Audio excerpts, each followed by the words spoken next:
Now let's take you to this. The UN Secretary General Antonio Guterres is set to give an annual preview. In fact, there he is. Let's listen in. International challenges are moving faster than our ability to solve them. We see out-of-control geopolitical divisions and runaway conflicts, not least in Ukraine, Gaza, Sudan, and beyond. Runaway climate change, runaway inequalities and debt, runaway development of new technologies like artificial intelligence without guidance or guardrails. And our institutions simply can't keep up. Crises are interacting and feeding off each other. For example, as digital technologies spread climate disinformation that deepens distrust and fuels polarization. Global institutions and frameworks are today totally inadequate to deal with these complex and even existential challenges. And it's no great surprise. Those institutions were born in a bygone era for a bygone world. So many of the challenges that we face today were not on the radar 80 years ago when our multilateral institutions were born. Our founders understood that times would change. They understood that the values that underpin our global institutions are timeless, but the institutions themselves cannot be frozen in time. The architecture of the internet, smartphones, and social media, all boosted by artificial intelligence. Like our founders, we cannot know precisely what the future holds, but we don't need a crystal ball to see that 21st century challenges require problem-solving mechanisms that are more effective, networked, and inclusive.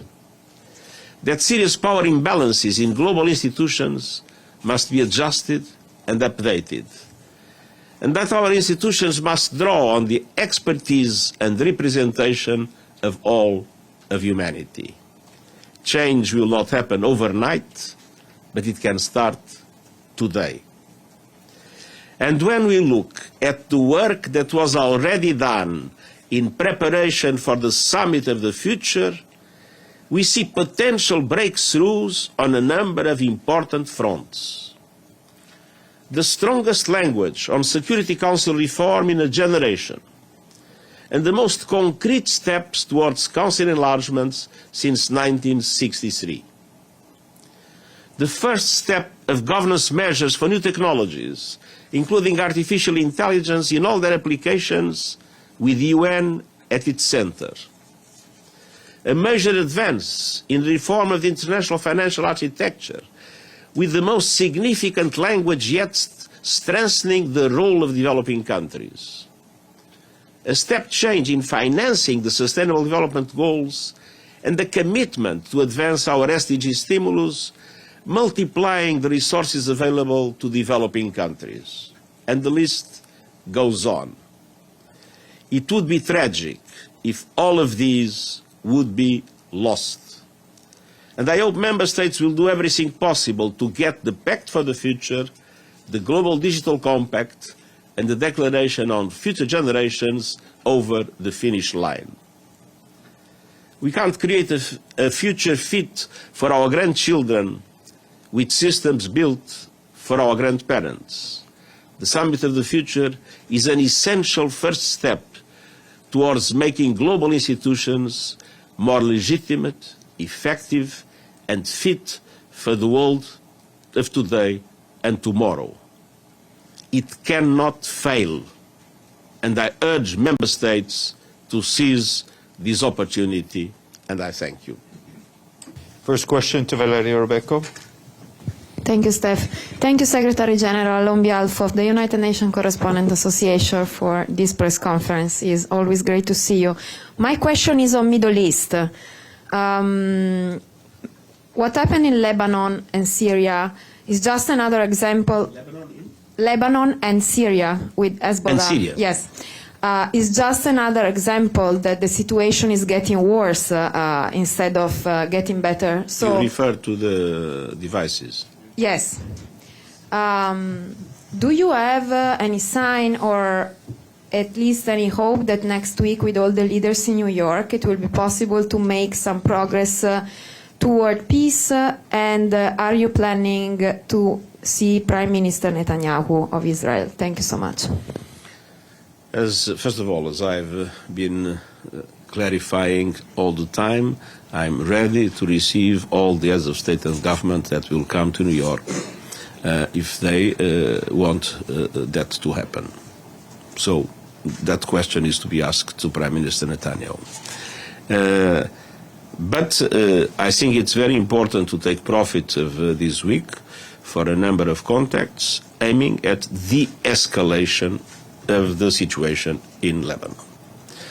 And I think that what has happened is particularly serious, not only because of the number of victims that it caused, but because of the indications that exist that this was triggered, I would say, in advance of the normal way to trigger these things, because there was a risk of this being discovered.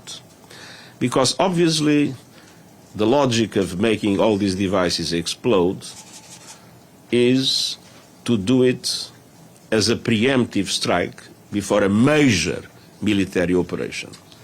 So as important as the event in itself is the indication that this event confirms that there is a serious risk of a dramatic escalation in Lebanon, and everything must be done to avoid that escalation. Thank you. Sherwin?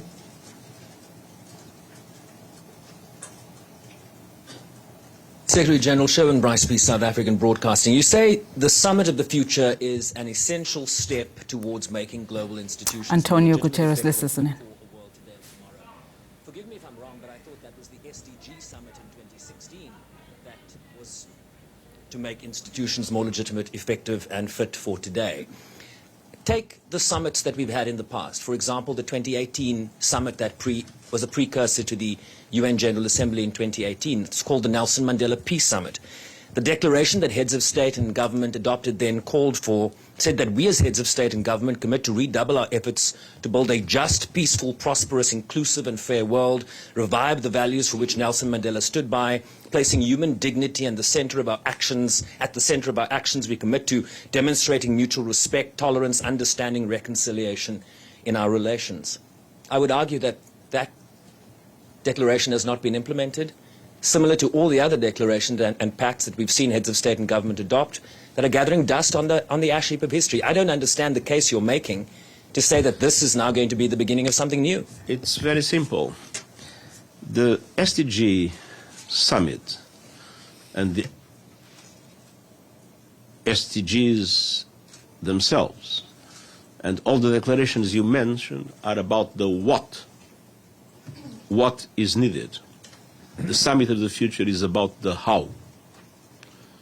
The summit of the future takes into account the fact that to be able to implement the Agenda 2030, to be able to implement all the extraordinarily important declarations that you have mentioned, we need to have reformed institutions. Because today's institutions are institutions that correspond to the world of the post-Second World War and are totally unable, they have proven to be, to address the challenges of today, and namely the challenges of developing countries. And the Summit of the Future is about the how, is about the reforms that are necessary in all areas, Security Council, Bretton Woods institutions, aspects related to artificial intelligence, to climate. I mean, in all those areas, there is a serious problem of governance. And it is about that governance that this summit is about. And that is new and essential. Benno, Because if not, all the rest will fail. Benno. as it has been failing. All right, a range of issues being asked there to the UN Secretary General Antonio Guterres, who is giving an annual preview press conference on a range of issues, of course, including the Middle East. And our very own Sean Bricepiece also amongst those journalists asking questions. And of course, we'll get more details in terms of what was said during that conference.